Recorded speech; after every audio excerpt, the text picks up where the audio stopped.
field umpire, the field mechanic together ended as all one because for baseball and softball, your mechanics for 11 and 12 majors and 9 and 10 down is the same as it is for softball. So we can roll it all in together and do some things. The difference will be when we go to ozones. Ozone will go to 70-foot base. Back there they got their high school base at 90. So we'll go in between. But for 60, again, as we said, you always start outside the bases if you're on the field. Important thing though, we'll start here at home plate. For baseball or softball, you plate umpire. It's going back around the umpire, and they're going to be in what's known as a slot. They're going to get between the slot between the catcher and the batter to be able to see the pitcher, see the pitch coming. And one thing you want to do, get comfortable back here, but you don't. Some guys will stand here, put their hands like this, and lean, and this is kind of comfortable for them. It kind of limits your movement a little bit, but it does work. For me, I'd always come down, and you will get your feet a little bit wider.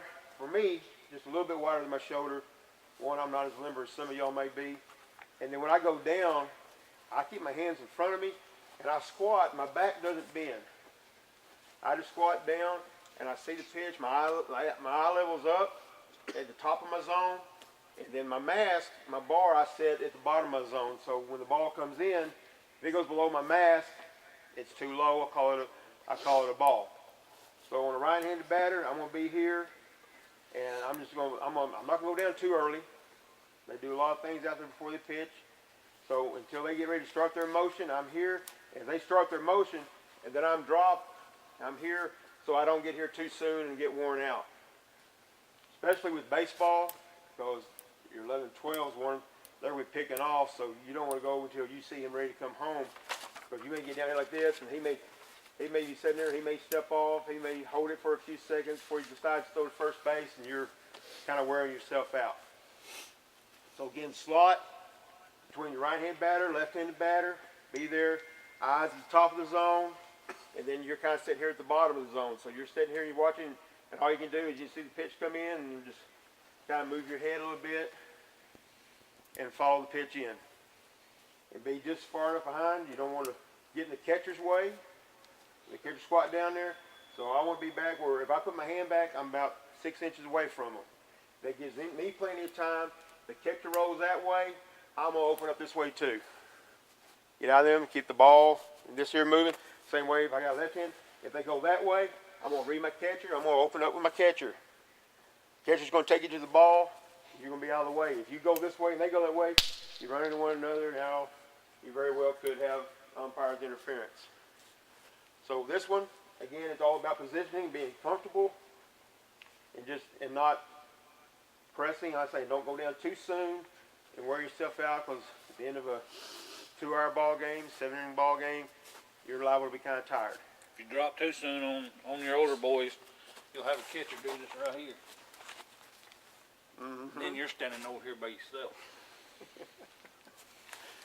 Yeah, they'll slide out there, then you're like, all of a sudden he comes in, you're like going, I hope he hits a spot. I'm right down the pipe. So this is going to hurt, and he's not going to be able to get back over here. I kind of that's follow kind of baseball. I don't break down until the catcher really goes into his, and then if he takes a little bit out, I'll step right behind him and sit down. Pat, you want to add He's anything? standing out wide Can I open. ask a question? Yes, sir. How many of y'all are first-year umpires? Quite a few. Okay, y'all aren't asking questions, so I know you probably are not understanding everything they say. All right? It's hard to understand your first year why he's rolling out. Okay? How you line up, why you do this, why you do that. Okay? Don't be afraid to answer the questions. When he's rolling out, girls or boys, when he rolls out, because that catcher flares out to the first base side, that catcher may be going ahead and doing a pickoff at second or throw down to second. You don't want to be in that way. Or a pass ball. If the pass ball is to the right of the catcher, that catcher's going to roll out to the right, so you got to get out of his way or her way. You know, that's the reason about rolling out. Okay? There's another thing that I used to always do, is I lined up on the inside of the corner of the plate. That way I had the top and the bottom and the inside covered. The only guesswork was that lower outside corner, because I could definitely see the top outside corner, but the only guesswork I had was the low outside corner. But I gave everything to that pitcher on that inside, the top, and the bottom, because I was already lined up. Okay? So wherever your catcher or your batter is, if it's a right-handed or left-handed, you line up with that batter. Put your eyes on that inside corner of that plate, inside of that plate, inside edge. And then you've got the top, the bottom, and the inside. The only thing you're guessing on now is the outside. You're going to have guesswork. You cannot cover everything. All right? And if the catcher's lining up directly behind the plate, don't let that catcher's head block everything you're trying to see. That's why I said, it's easy for me. Now, I'm not saying any way an umpire does it is wrong, because every umpire's got his own little thing, or her little thing. Okay, the way I did it was on the inside edge of the plate. Some catchers line up right behind. But the main thing you don't want to do, and it's embarrassing, is get tangled up with the catcher. Okay, because that's when you're going to have a real mad coach come flying out. So you need to stay out of that catcher's way. Now in the younger age groups, what's the catcher going to do? It's anybody's guess. Okay? They'll roll this way and run Especially that at the direction. first of the season. The first of the season, everybody's confused. So it's anybody's guess of what's going to happen. At the first of the season, you're going to be confused. Not one of us umpires that have ever stood in this room and can tell you we didn't make a mistake the first couple of games warming up for the season. You're going to do one of these out. Oh, yeah. Or you're going to do a safe. It's just going to happen. You're going to get that first game or two jitters over with, and then you're going to go for it. If you can catch scrimmages, ask your school coaches, can I help on the scrimmage?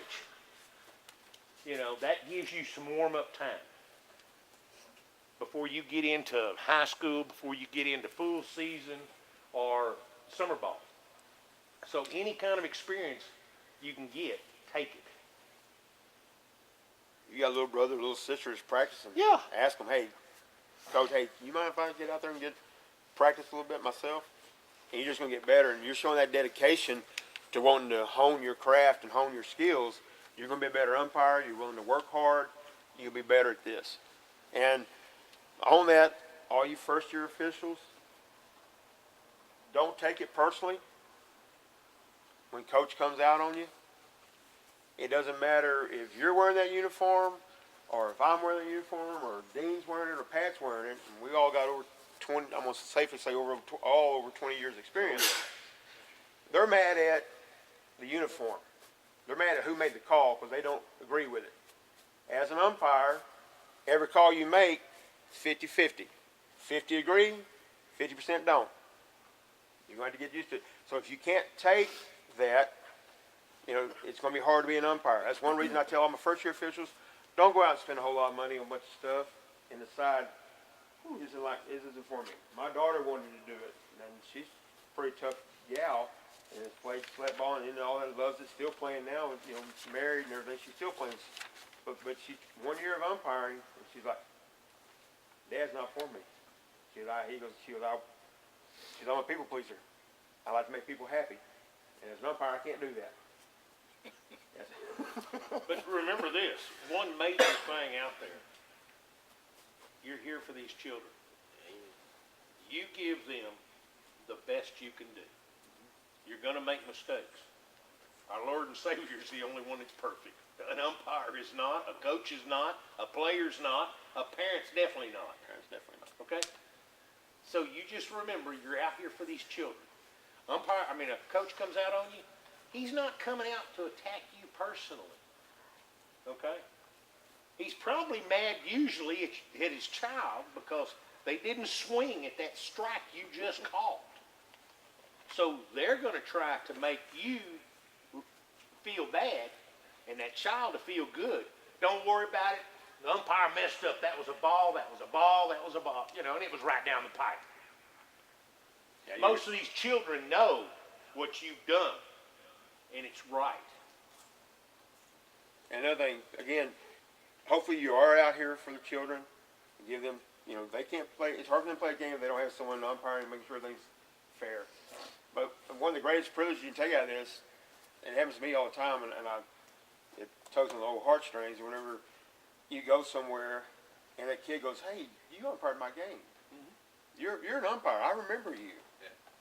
Now sometimes that's good.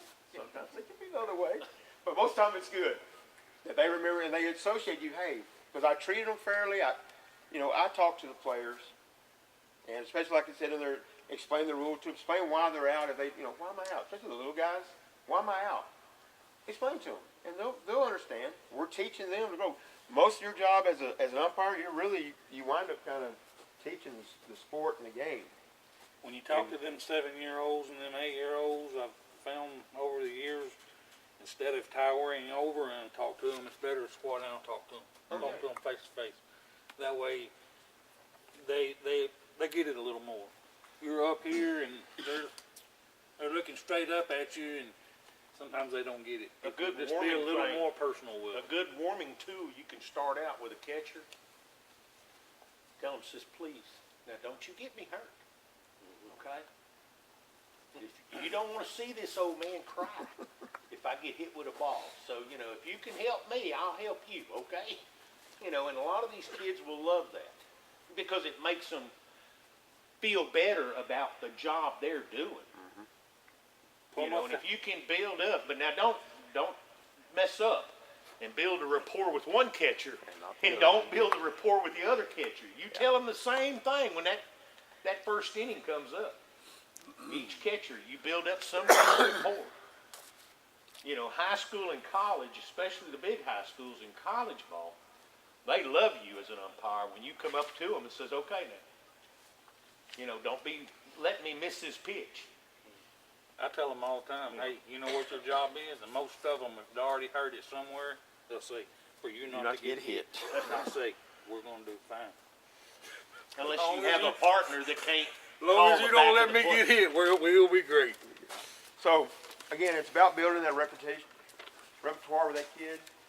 Build up a reputation with them, and they'll remember you. And they'll work hard for you. And if a lot of times if you get hit, they'll say, "Oh, Blue, sorry, that was on me. That's right. I should have had it. That's on me." Now the one who sets up out here and the ball comes right here in the middle and never even moves, when he's not looking, you might go there and kick him a little bit. Catch that ball next time. But most of them are going to protect you. They know what their job is. Like I said, you go up and ask them, "What's your job?" Not let you get hit. That's right. We're going to have a good day now. And the older catchers will actually look over at the coach. If the coach comes out because he didn't agree with the pitch, I've had catchers do that. Say, "Coach, he's good. He's taking up for the umpire." So, any questions here? The slot, when you line on the slot, that is that inside corner there that you're looking for. Any questions about anything at home plate?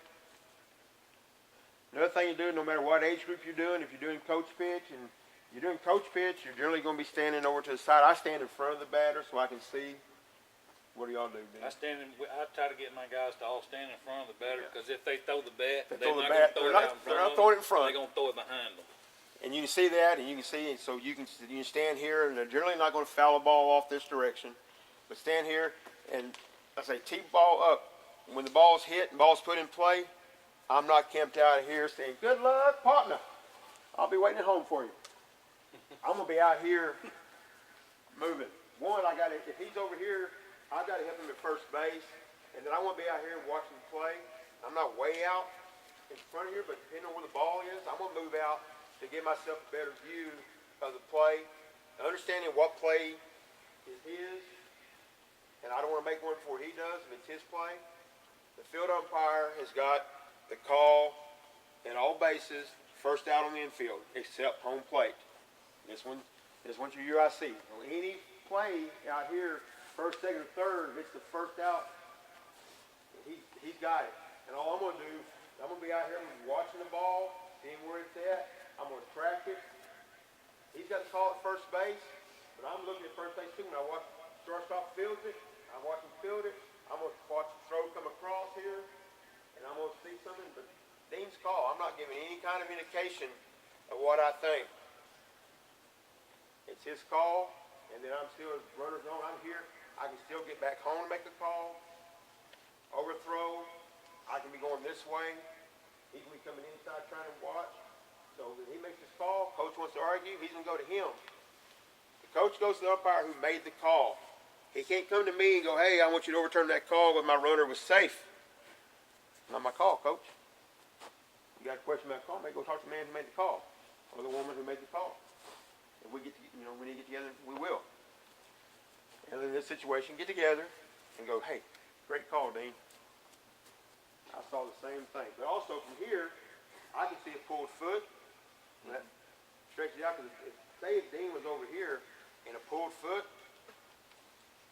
on the bag from over there, it looks like he's on the bag, and he's maybe that far off the bag. So that's where you help your partner out. So get out here, be active. Don't camp out behind home plate. Your partner won't like you. Parents won't like you. Coaches won't like you because you can't see anything. Be active. Get out there and get involved so you can see everything. Put yourself in the best position you can. So first base, we're going to start out in A position. This is known as A position. Nobody on. Batter up. You're going to be behind first base 15, 18 feet in foul territory. And as we talked about on the test a while ago, we're going to walk the line. As the pitcher starts and the ball gets throwing, we're going to take a couple steps forward. And then the ball's hit, I'm already in motion and I just continue. I'm not having to start from a dead stop. So, ball hit to the infield. We're going to stay outside the bases. So Dean's going to come over, get about a 45-degree angle. And a 45-degree angle, the neat thing about it is our bases are square, so if I cut that square in half, I'm cutting across, I'll have a 45, and I can see perfectly right there. I can see the ball, I can see the fielder, and I can see the runner. Everything's in front of me. Okay? So Dean's going to make his call. If he makes a safe call, go give me a safe call, Dean. Okay?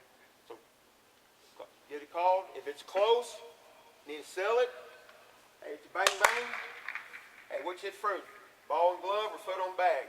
Two different sounds. So you kind of want to listen to sound too. You'll learn to pick this up. You can tell the difference. So if it's close, he wants to do a sell call. Let everybody know, I've got it. I know exactly what I saw. You got a sell call? Here. Okay, that's his cell call. My cell call is, hey! Get out there, get loud. Let everybody know, I've got this. You do that, coaches won't come out on you. You know, oh, you must have saw that. Look at him showing off out there. Okay, same way with an out call. Routine out, runner's thrown out by 6, 8 feet. All you gotta do, just a hammer, right here, out. Again, if it's bang bang, ball beat him there, sell out. That's a sell? Pretty much, about 20. I'm a better salesman than Dean is then, but I gotta help. There you go. Punch it. Show the Everybody confidence. knows. Show your confidence. I've got this. This is mine. Who wants? You know, so sell it. So go out there, punch it out. All right, same with safe. Exaggerate it. Let everybody know you've got it. So, ball hit to the outfield, gets past second base. You're in that walking position.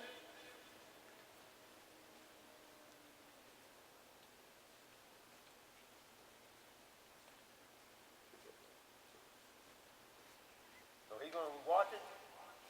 Me, what I I'll do, go inside. If the ball's in the outfield, I'm gonna have to play it second. I go inside with it. Why don't you play it in me? Then if it goes to third, you still have a little angle to help you get to third. and what I got, the way I do it,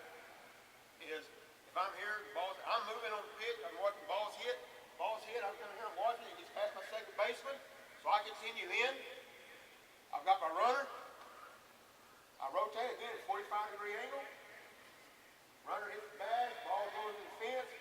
He takes off the second. I'm cutting across here. He goes in second. Again, I'm in at 45, close to 45. Want to watch that play. They overthrow him again. He takes off the third. All I got to do is cut right across here, and I'll still be in position. My field umpire, my base umpire, home plate umpire, hopefully, ball goes outfield. He's going to follow up a little bit, watch it, make sure he goes past, and then he's coming across here. And if me and Dean were doing this together, I'd be telling Dean, I got three, I got three, I got three. Because I'm already here, he's out there. Doesn't look like he may be able to move real well, so I'm going to help him out. Okay? So I'm going to help him out. I'm going to be on the inside, and I've got third, and then he'll start coming in a little bit, and if I have to play over here third, and then the ball shorts away, so Dean's actually in a position where he can go home and cover me. I don't have to try to beat that kid back. Because again, when you've been doing it as long as we've been doing it, we can't run as fast as those little kids can anymore. They can all outrun us. We got to have advantage. We got to take shortcuts to cover the field and try to beat them back.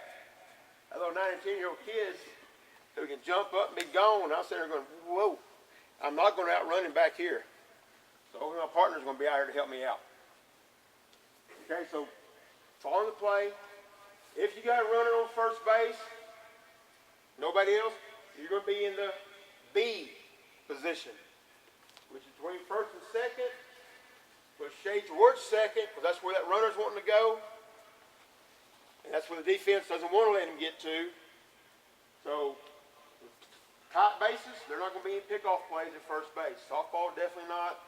11, 12 majors and down, they're on the base. They're not going to be pickoff plays happening. So, sheet towards second, so when that fastball kid takes off and the catcher comes up and throws, we're already there. We don't have to work as hard as they do. We're close. Stay outside on that throw. Again, though, just kind of line up 45 as you can see, and you'll probably rotate that way a little bit so you see again the bag, fielder, and runner come in and see it.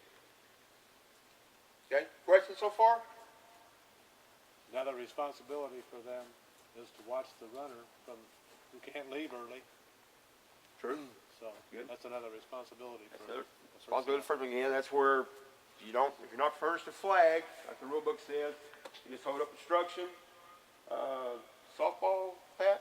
Same thing. Same thing? Okay.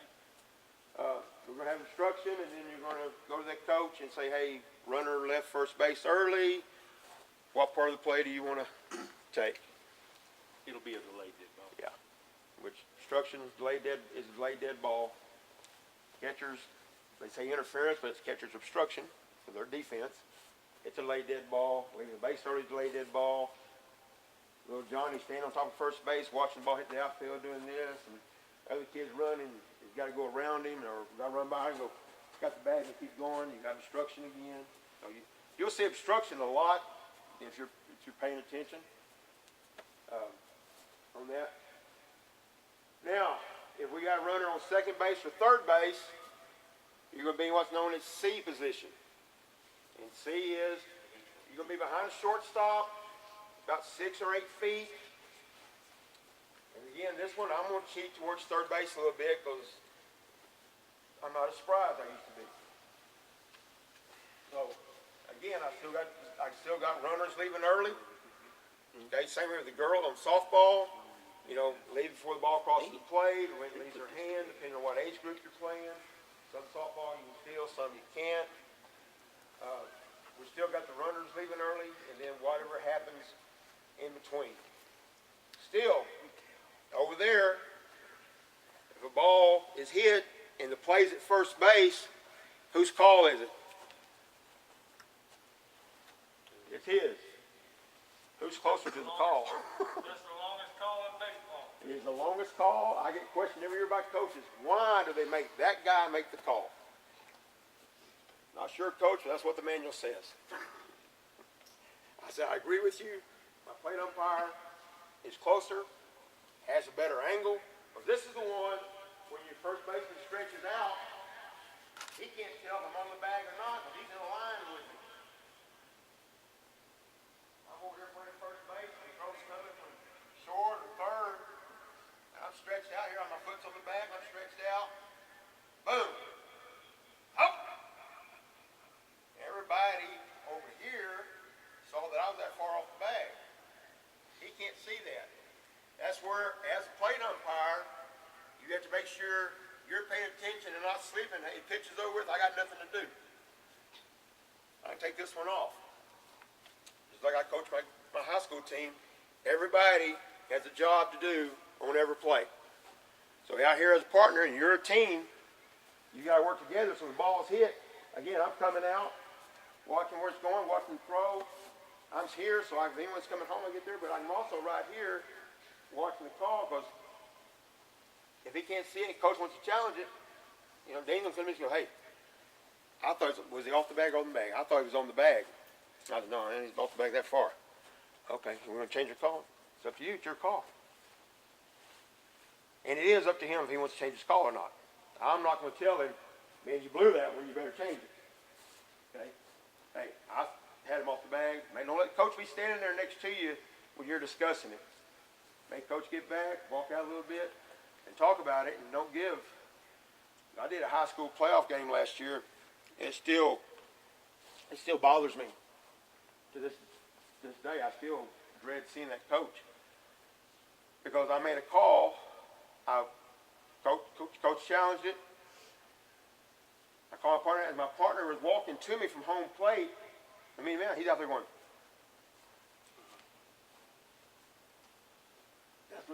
And I overturned my own call, but everybody saw him doing this to me as he's walking out there to me.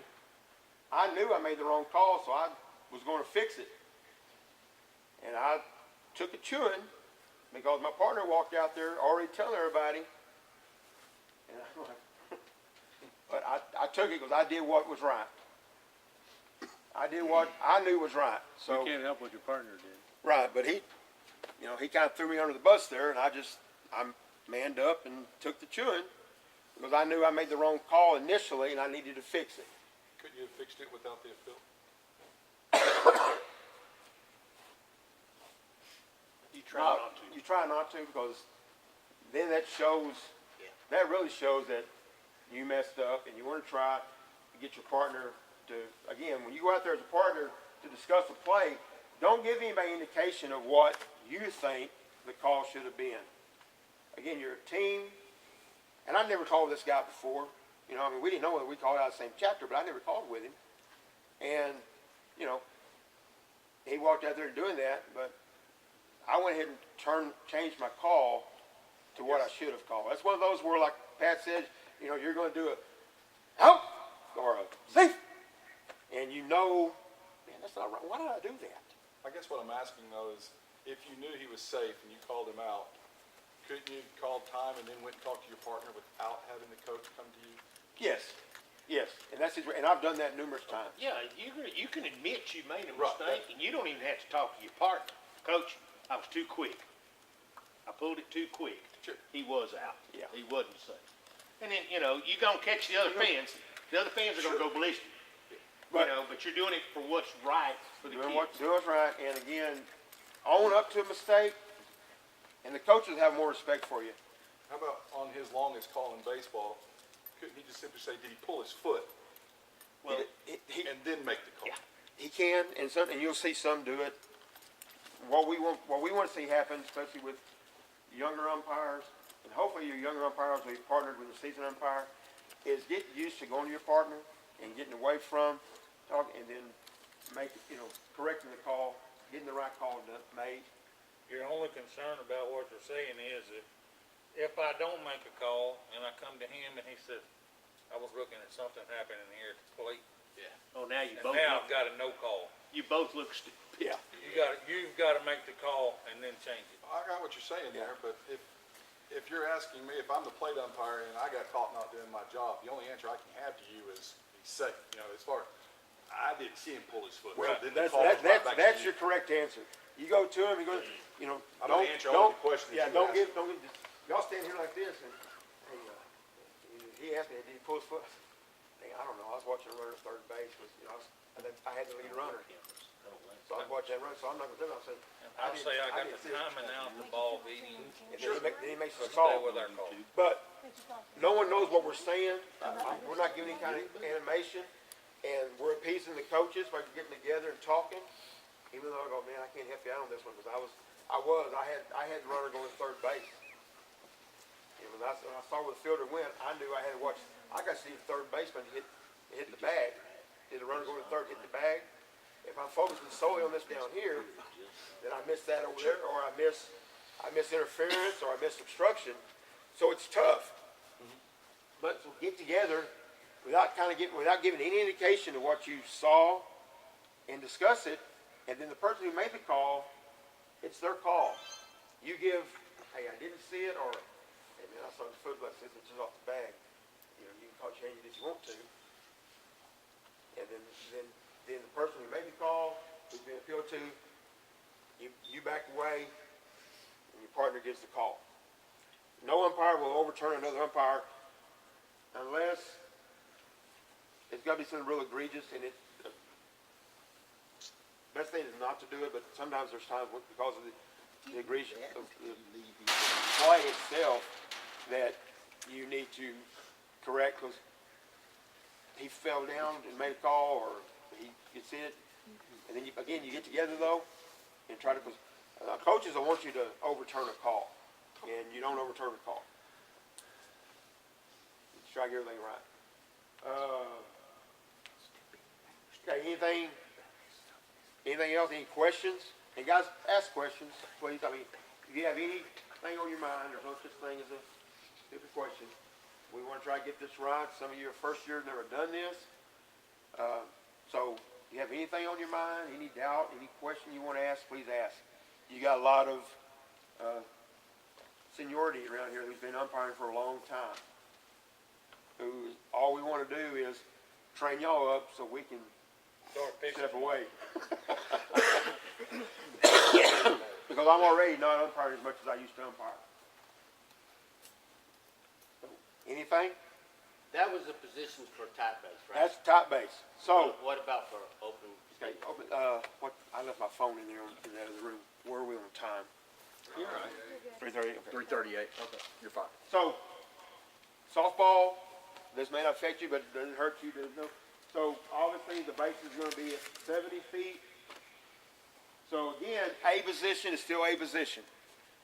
You're still 15, 18 feet behind, walking the line. Over here, you've got a little bit more to watch for. So, we get a runner on first base. Now, we're going to modify B, or what is it, D? So, you're going to be, runner on, you're going to be inside the 70 foot, you're going to be inside the bases. You're going to be out around, and again, there's not an exact spot yet. You want to get one that allows you to do your job, make the call. Some people get further back towards the bases. Some people get closer to the mound.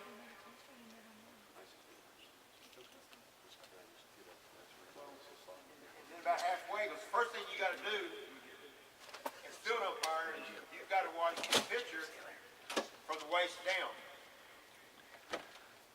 You got it from waist down. Same way though, especially in softball, your field umpire, again, waist down on the pitcher. Okay, they step outside, you know, are they lined up outside 24? Are they in contact with the rubber? Do they crow hop or leap? That's one that'll get you on softball. Crow hop and leap. And everybody know the difference between crow hop and a leap?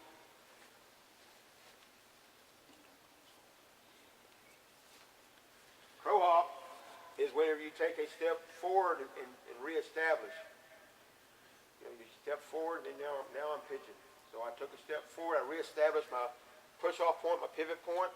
A leap is when you leap, is what it is. Both feet are in the air. But the pivot foot has to remain in contact with the ground. those calls belong to the field umpire, no matter where they are, A, B, or C. Okay, your plate umpire got the hands waist up. So, And the 24. and land inside the house, stay inside 24. Not can't land outside the 24. And that's a little bit of a tough call, especially being in high school and summer league. They don't draw the lines. So that's a tough one. So with all that being said, as a plate umpire, I'm gonna regress for a second. I've got to watch the hands. I got to watch where the feet leave, and then I got to watch the pitch come in for a strike zone, and then I got a slapper over here who's running out and slapping. Did she make contact before the foot hit the ground, or did she not?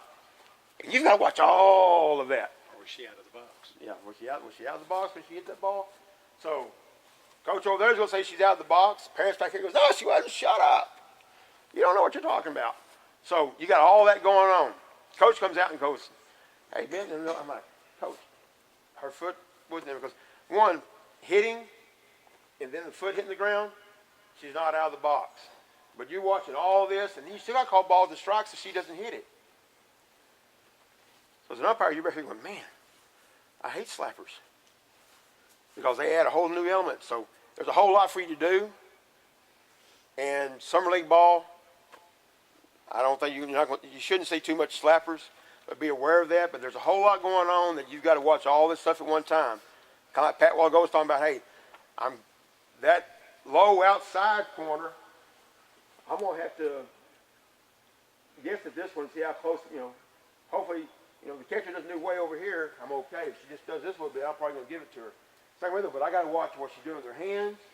I got to watch my batter, see if she's slapping. Was she in the box when she made contact with the ball? A lot of things going on. So, plate umpire, waist up, except for the 24. So you got to watch your hands. Then to do the hands, then you got to switch the feet.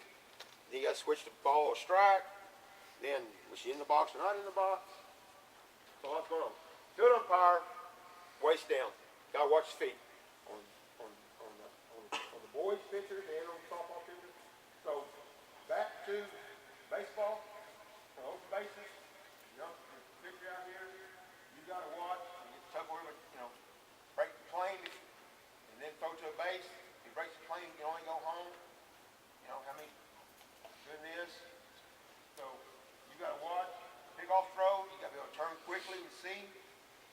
So, but again, instead of you're going to be in B and C, but instead of being outside the bases, you're inside the bases. Is really the only difference. And then out there, when I'm out here in B and C, if I'm in here in the middle, it's actually D and E. D and E. Some people call it. So I'm generally right here, and I'm focusing generally straight at those feet.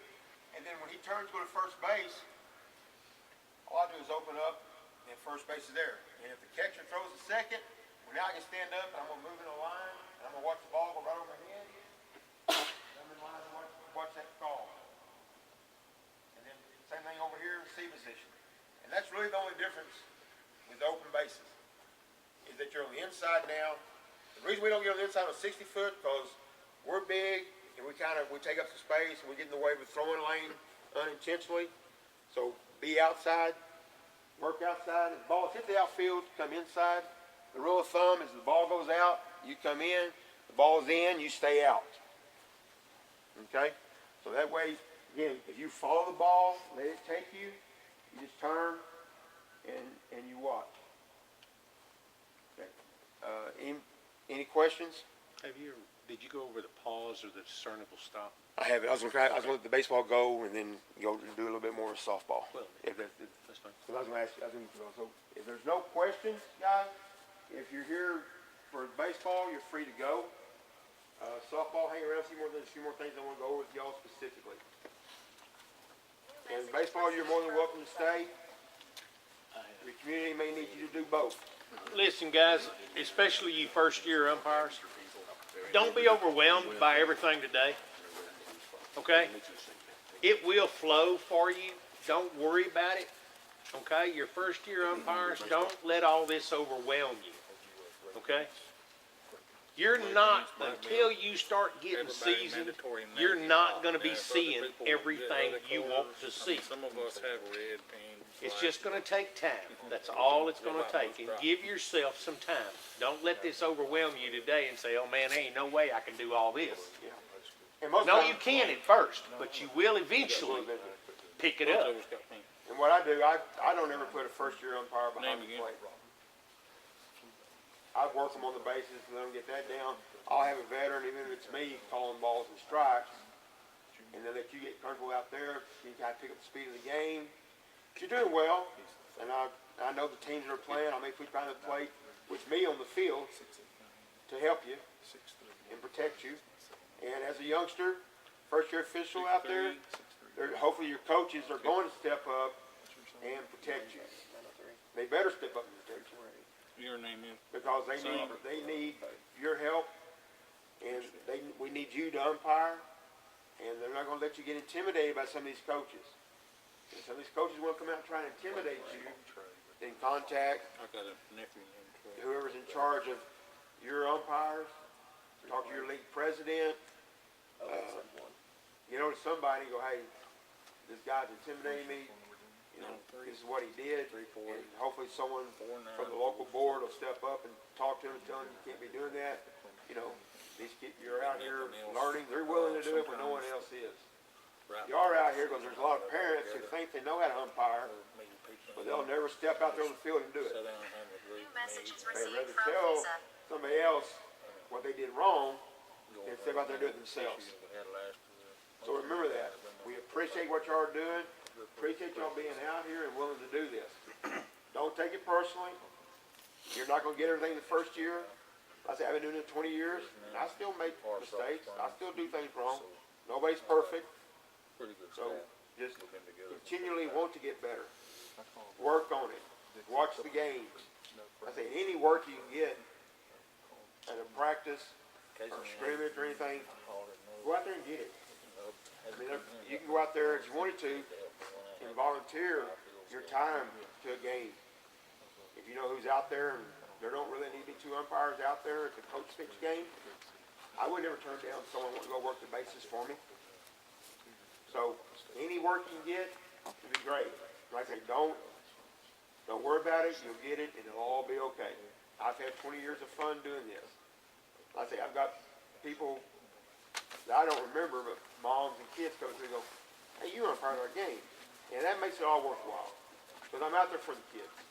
Because it keeps me involved with the game, and I have fun doing it, and they need someone who will do it. Okay? All right, appreciate it. Softball, if you hang around, we'll go over a little bit more things with y'all.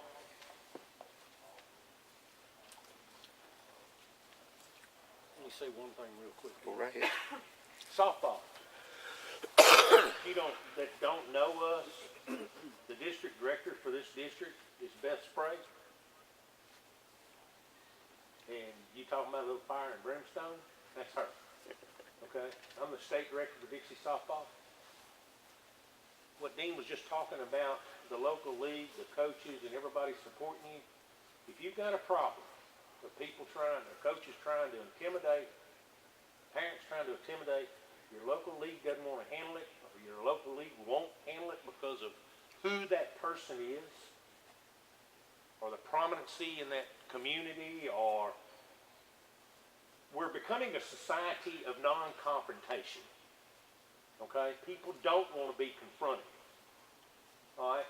If they're intimidating you and you can't get somebody to help, you pick up the phone. Our names are in that rule book and our phone numbers. You pick up the phone and you call her or you call me. We want folks to be umpires because you are the separation between the coaches, the adults, and all mayhem. You're the only one standing between all that. So we want you to succeed, and we will support you in anything you try to do. You want to be an umpire? We're there for you.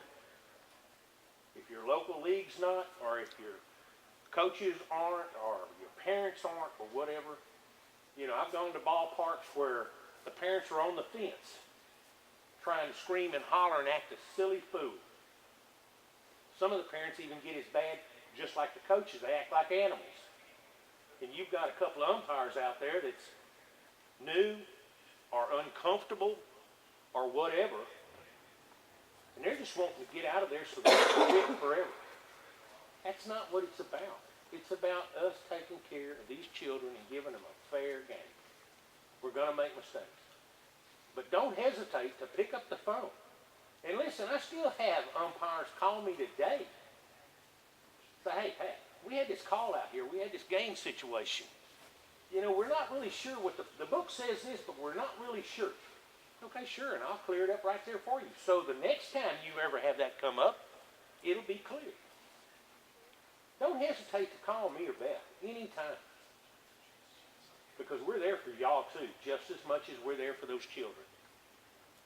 I am, now he used the word up in the classroom, arrogant. I can't tolerate adults. I have a real problem with tolerating adults, especially when they show out in front of children. I will send them home. I have no problem with it, whether they're a coach, whether they're a league official. And yes, unfortunately, once in a while I have to send an umpire home because they've actually just lost control of the game and they can't get it back. Now this is in tournaments. Regular season, you know, I'll help you every way I can. But come tournament time, it's kind of a different ballgame. All right, as far as how I have to control it. But call me, please. I'd love to talk to you, answer your question. I'll even come to your games. And I will be your support. I can swear to you that. Good. Okay, so back to mechanics, 60-foot bases for softball. Any questions on where to be? Who's called on for what? All right. One of the rules that will get argued and taught all the time is Pat called the hesitation. In the rule book, it's known as a look-back rule.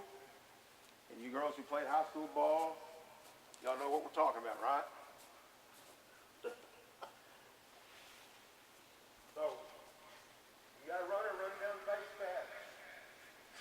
Get around first base. Find out where the ball is, they come out here, they make a stop, they see where everything is, and they go back to first base. Everything's good, right? Okay. Around first base, they see the ball. Pitcher got the ball in the circle, they stop here, and then you stop here and they stare and look at her for a second, and then go.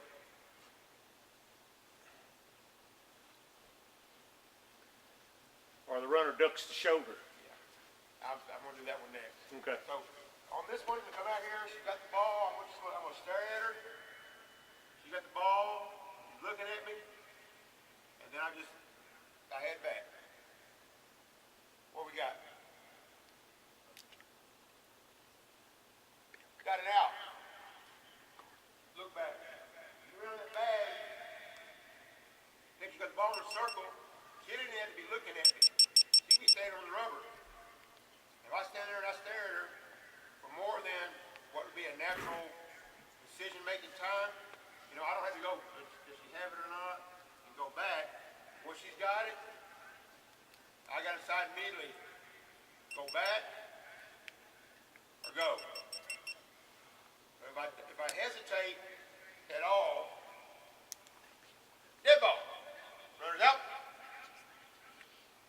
Coach said, why she's out? Go back to the coach, she hesitated. What? Hesitate, coach, you gotta make her mind up immediately to go or get back.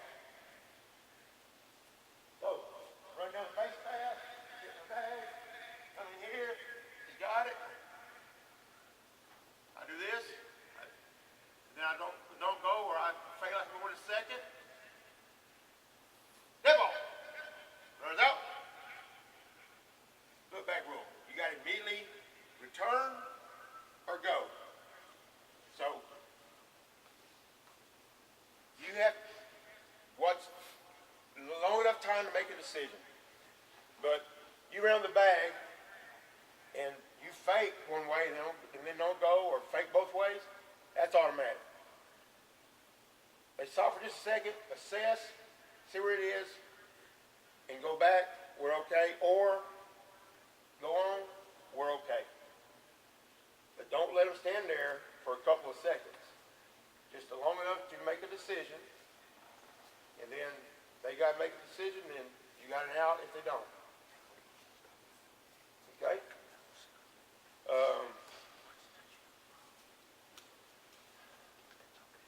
You think anything else, Pat? What about if that pitcher makes a move when she rounds and stops and that pitcher rears back? When the pitcher rears back, that constitutes making a play. Which if she does that, then she's okay to be where she's at. But it's a judgment of But the if she umpire doesn't, whether. if she just stands there and just looks at you, or let's go get ready to pitch, and you got to make a decision. But once the pitcher makes it, whether she throws it or not, she raises her hand up to fake a throw, then that constitutes making a play, and that removes the look back. Okay? Think anything else when you go over, Pat? Anything you The want one to other add? thing is in the pitcher, where when the pitcher is on the rubber, it's just like boys baseball, when you go set position, you come set with boys baseball, you've got to stop, a pause, okay? With a girl, she's on the rubber, okay? She's got the ball, she has to come up here and pause, and then she can take and pitch. Okay, you get what they call a quick pitch a lot of times. That's going to be an illegal pitch, you know, possibly a delayed dead ball, unless you can pitch it in time. A lot of times a girl will do this. There's no stop, there's no pause. She's trying a quick pitch to get the batter off guard, or to get the ball fast enough to where they can do, and a lot of your bigger girls will do it a quick pitch because she knows the catcher's going to throw down to second to pick off the girl stealing. Even though they can't lead off, you've only got a 60-foot baseline. So what she'll try to do is quick pitch real fast. So the catcher's already coming up with the ball to try to catch that runner off of her game. So always, when she comes up on that rubber, she's got to come stop, just pause, and then she can pitch. For 1 second, not more than 10 seconds. Yes. So don't be out there time watching. Oops, that was only 45 seconds. Now, if she pauses at all, we're good. And the ball doesn't have to go inside the glove. No. Okay, she can come up and she can touch. She's got her glove on. She can touch the end of the glove. As long as her hands come together in some form or fashion, inside the glove, outside the glove, touch the top of the glove, that's long enough to pause and then start the pitch. As a plate umpire, if they don't do that, we got delayed dead ball. And all you got to do back here, you don't have to shout it, because if you're back here and you go, I got delayed dead ball, batter freaks out, fielder freaks out. Everybody, what? Delayed dead ball means if she hits a home run, You're not taking it away I from ain't her. taking it away from her. If I yell delayed dead ball, so right here, I'm just going to say it loud enough for the catcher and batter. I delayed dead ball. Or actually, it's going to be illegal pitch. An illegal pitch. They know batter can swing or not swing. She reaches base, coach probably going to leave her on base. Unless he's our cleanup hitter, he may want to bring back. But if I'm coaching, I'm going to take first base if she reaches base safely. So, illegal pitch, illegal pitch, give the delayed dead ball signal, and then award accordingly. Same way with the pitcher out here. Not only does he have to pause, but you also can't stand out here and put her hands together and take them apart and put them back together. That's an illegal pitch. That's double presentation. Okay, you can't stand on the rubber, put a ball in her glove, fix her hair, and come back and start the pitch again. And that's what you see a lot of the little ones do. The little ones will put the ball over her glove, standing on the rubber, and then she'll fix her hair, and then she goes back, and then she starts to pitch. She's wearing her gloves twice. Double presentation, illegal pitch. that's one you'll see a lot on the youngsters. And like I say, the other one, the crow hop, they'll be out there on the rubber, they'll come here, and they'll step here and go. And that's really, I mean, that's a crow hop. That's reestablishing a push-off point, pivot point. You won't see them leap out and then leap again. That's a phenomenal athlete who can do that. Okay, so if they step out here and they step the wrong foot first and then do their pitch, lay the ball, illegal pitch, again, call it loud enough. And this one is hard for him to see, but if he's knows that she stepped the wrong foot, but base umpire, same thing. This is the one where they got the feet, they see this, then this. Field umpire does the same thing. Say it loud enough for the first baseman, the runner, did you hear it, or the baseman around you hear it. Okay, illegal pitch. Again, the leap is whenever they jump out there and both feet come off the ground. This foot, if they're a right-handed pitcher, has to stay in contact with the ground. If they come out here and they do this and they got an illegal pitch. Okay? Because the dragging of the foot is supposed to keep everybody on the same level playing ground, because especially, older age groups that y'all won't be doing, you get those pitchers who are 6 foot, 6'1" or 2, whenever they leap out there, they're throwing the ball from here. When they're 40 feet away, they jump outside that circle, they be real close. So this is supposed to kind of level the playing ground. This foot has to stay left-handed, this foot has to stay. Okay? Questions on that? The pitcher and look-back rule will be the toughest calls. That'll be the calls y'all get questioned on a lot, and leaving the base early. Depending on age groups, everybody's pretty well playing flex now, aren't they? Do it. Is everybody playing flex pretty much? Flex. Help me out, what's flex?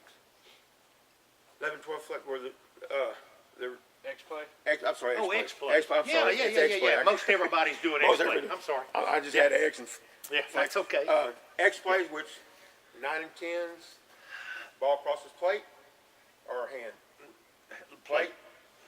Still one base at a time.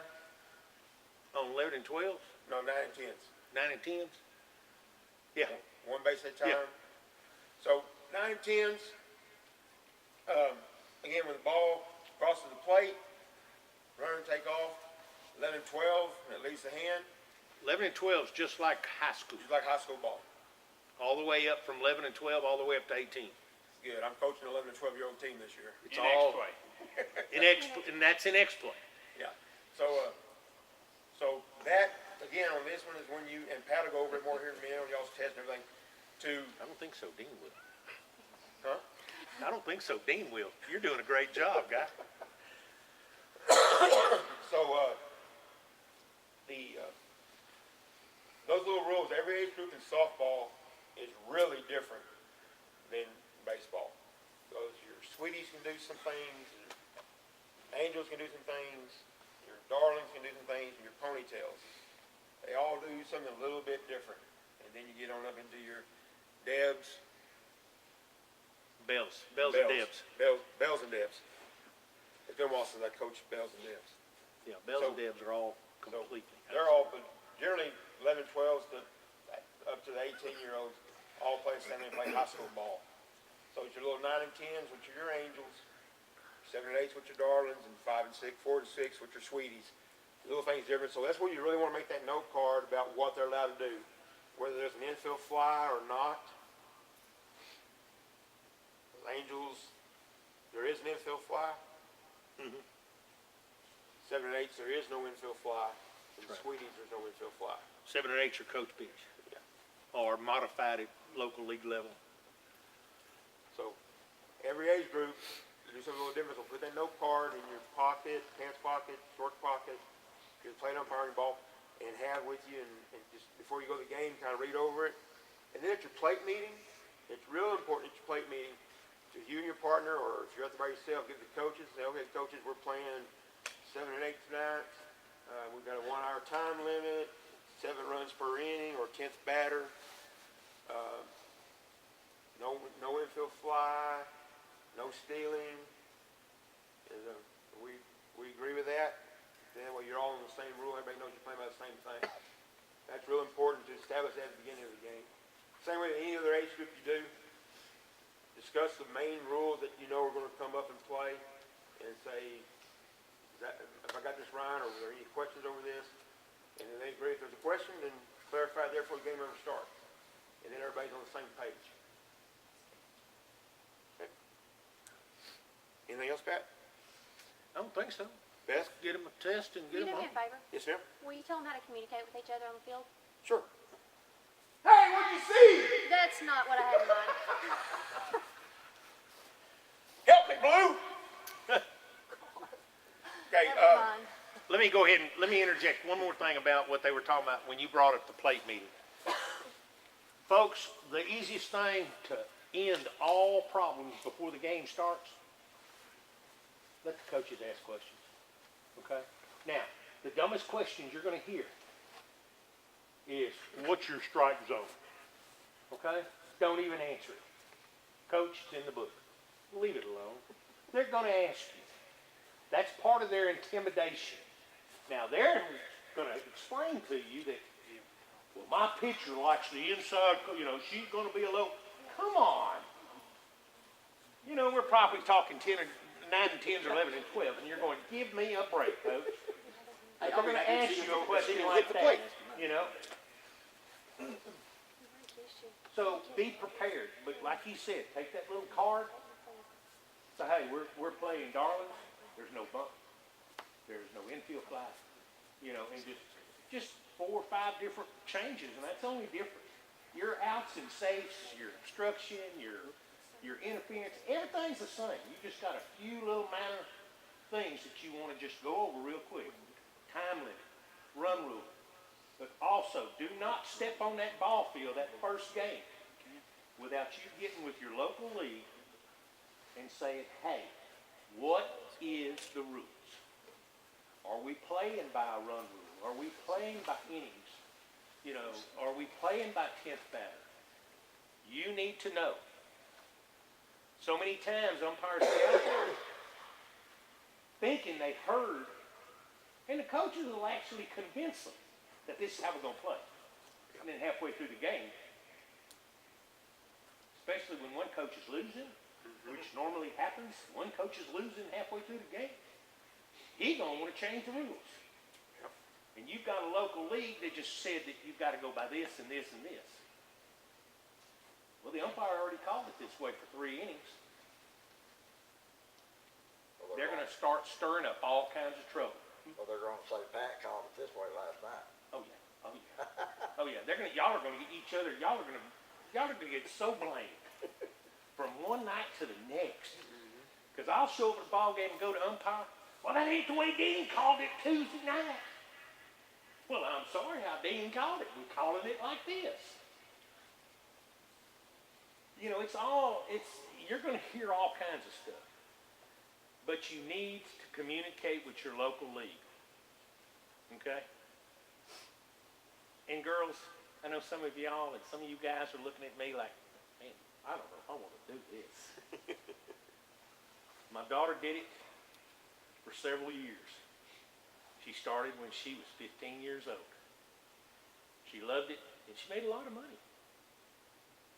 She made a lot of money because once you become a good umpire, which will take you a few years, everybody's going to want you to call. Everybody's going to want you to be at their game. And in a few years, you're going to be sitting here turning down games because you can't cover them all. And folks, what they're paying nowadays, man, that's some easy money. Y'all can make a whole lot of money through one season. And that's not even counting tournament. Just regular season. But be in contact with your local league. If you don't understand what your local league wants, then you need to ask them. Don't accept it, because sometimes the local league don't even understand how it turned out. Because usually they'll try to make the rules with coaches involved, and then everybody gets confused. All right? Now, some of you, I don't know, pretty much everybody's single league right here. It's not like home up there, okay, where we have so many towns that interlock. Okay, if you get into a situation like that where you've got several towns interlocking, make sure you have everything correct, so you can call in each town the same way. Sorry, Dean, go No, ahead. you're good. You brought up another thing I want to make sure everybody's aware of, that may be on the, he said 10th batter rule. Everybody know what the 10th batter rule is? No. Okay. 10th batter rule is 10th batter of that inning off that team. And when that happens, you need to tell, so when you got that, and a lot of leagues play, I know we do up there where I call, they play the 10th batter rule. You find whoever the home plate bookkeeper is, hey, make sure you tell me when the 10th batter comes up. When the 10th batter comes up, no matter how many outs you now have 2 outs. So she tells you, hey, 10th batter, 2 outs. Now all you got to do is make a play somewhere on and out. You got bases loaded, all you got to do is step for home plate. Okay? To make an out, it doesn't have to be on that 10th batter. Get a 3rd out. Some people get confused and think you've got to make the play on the 10th batter. That's not the case. Some people throw it home and just tell a little girl to stand on home plate and hold it and wait for someone to come home and tag them. Or someone will coach.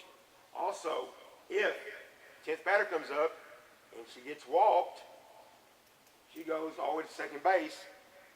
Everybody that's forced is forced just the base she's supposed to. So if you got one on 3rd, she's scoring. If you got one on 2nd, she's going to be stopping at 3rd. But if you get hit by a pitch, you get walked,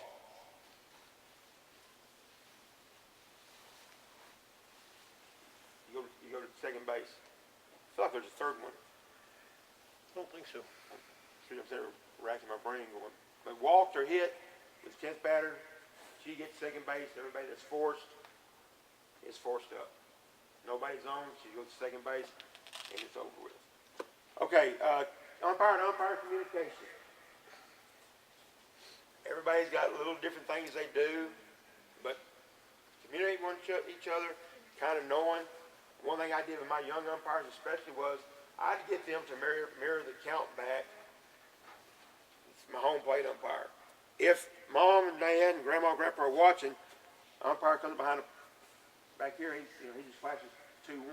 I'm not going to vocalize that because next pitch isn't going to change anything unless it's a hit. But I'll hold up the count. Ball from the left hand, strikes in the right hand. I got 2-1.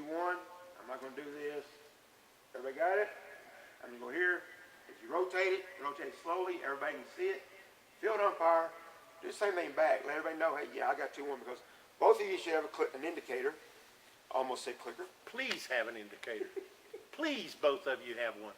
Have an indicator so you can give a ball to strikes because what'll happen up here, the home plate, it'll be a run score, bat hit, everybody's running, and then your plate umpire's going to go. And they're going to roll their fingers at you. You go, I don't know what the count is. What do you have? So hopefully you're helping because up here they get caught up in the run score, what happened, and did I remember to, click my indicator?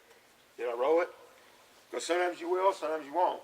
The more experience you have, you do it without thinking about it.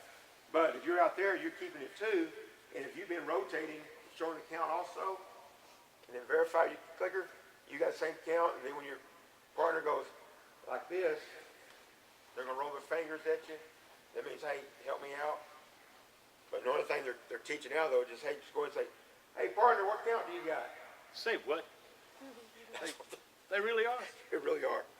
Because really what you're trying to do here is you don't want everybody else to know. I got no idea what the count is. But instead now they go, hey, partner, what's count? Just look at the scoreboard. Yeah, that's what, yeah. They're always right. They're always They're right. always right. I was- So, as you roll your fingers, it's discreetly asking, hey, and you'll just kind of hold it up. Yeah, that's what I have. Just checking things.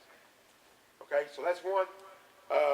Another thing is if we have an infield fly situation, and when do we have infield fly situations? At least first and second with less than 2 outs. Good. At least first and second. So first and second, or first, second, and third. Less than 2 outs. have infield fly situation. And what we do now, it's changed a little bit, but you got infield fly. Now we just simply hit and we tap our wrist up here, and you tap it back, or a lot of times you'll see them do this. This is old school, and there's still a lot of old school umpires around. You'll Watch see it some now. real old Watch school ones that'll do this. So it goes from here to here. Again, we're trying to get more discreet, but hey, if I tell my partner, hey, you know we got an infield fly situation, right? So up here, and what I do, if I got a closed fist, I got infield fly situation, no outs. I got one finger out, I got infield fly, we got one out. So we're aware of what can happen. Who calls infield fly? Home plate umpire. Anybody can call infield fly. Okay? Like I said earlier, a lot of times the field umpire has the best view of whether it's going to be infield fly or not. Sometimes this one he's judging, he can see it, but once one of you call it, the other one call it too. We signal infield fly by just pointing up. Got infield fly, everybody. So both of you know. Again, your partners want to mirror one another. If one of you call it, hey, that's my partner, got your back. I got the same thing. Okay, so just point up. Now, we got two outs. Infield flies off. The partner, they're just going to brush it off. That's one reason they do this now. They brush that off. But they just rub it off. You do the same thing. That way you know you're on the same page. Again, you're communicating with one another. Okay? That's really about it. Tapping the wrist with two fingers. Means we have a time and play. Okay? Third out happens before or after that runner gets here. Was it a force play, or with the tag at second, did the runner score? Hey, we have a time and play. Be aware of when the out happens, where was the runner? Okay? So, and that's another thing, when they do this with the infield fly, they rub off, we got two outs right here. Questions? There's a lot to it. There's a lot that we're throwing at you. Don't expect you to get it today. Okay? But become better umpires. Look through that rule book. YouTube videos. Umpires, softball umpires. YouTube it and watch it. Okay? Any question you have for Pat or Beth or myself, you can Google it, and you'll probably find a video that'll explain it to you. Look it up and watch it. Anything else you want me to add? Feel like I need to add? I don't think so. On the communication, do you do this for outs? If That's, you're trying that's old school. That's That's old what I do. school. Yeah, that's old school. Generally, Cause it happens. Well, you- yeah, but these new, I mean, you know, I I know, stay but with I'm hoping that they're working with old school. seasoned, old Yeah. school. is old school. And that, They'll be fortunate enough if they get the chance to do that. Yeah. Don't have a problem. Don't be embarrassed to miss a count or a number of outs. Okay, until you get used to a habit of clicking, rolling the clicker. rolling the clicker. Okay, because it won't take long before it becomes second nature. But if you've got a question or you've got a doubt because something happened on the ball, you know, a fast play or a lot of crazy stuff went on, you know, just make sure you and your partner are together. You know, if you know, and I've had new umpires that every other out they're doing this, and then you just throw it down low. I mean, you know, because you don't want everybody asking, "Oh my God, how come he's just showing the outs every time you turn?" You don't have to. You can be real discreet with little things. Okay, so don't worry about. If you want to make sure until you're comfortable with the indicator, the clicker, ask every time if you want. It doesn't make a difference that you're out here to get better. Okay? And on the outs, what I do, a lot of people do, we got an out, we look at our partner and go, we just, one finger one to the other. Hey, we both got one out. Hey, two outs. I'll go. Usually, you'll hold up the out, like the plate umpire. Well, usually, when there's a second out, he's gonna hold it up until his partner, he actually makes eye contact, and his partner will go, and then you're both fine. We're fine. But I'm not gonna give you hook and horns. I'm sorry. Peace. Yeah. Well, that's old school. Sorry about that. I don't even like the longhorn. Giga Maggie's. Who picked that stupid orange cover? Any questions, concerns, comments? All right, I guess we're ready for classroom. Let's do it.